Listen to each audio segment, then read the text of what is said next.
सम्पूर्णलाई मेरो mini ब्लगको day 14 मा स्वागत गर्न चाहन्छु।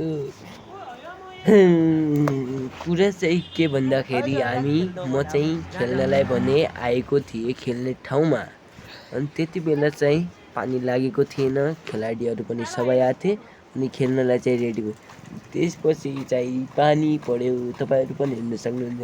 जुन दिन खेल्न गयो त्यही दिन पानी पर्छ हजुरहरूको पनि भने कमेन्टमा बताउनु होला। अनि त्यसपछि म चाहिँ घरतिर गएँ खेल्ने ठाउँबाट। अनि राति हेर्छु त अझ त्योभन्दा पनि झन् पानी परिरहेको थियो। तपाईँहरूकोमा पनि पानी परिरहेको र कहाँबाट हेर्दै हुनुहुन्छ भने कमेन्टमा ठाउँको नाम लेखिदिनु होला।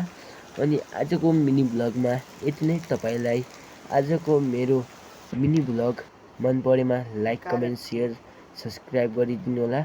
आजको भ्लगमा यति नै। अब भोलि अर्को भ्लगमा thank you for watching, by.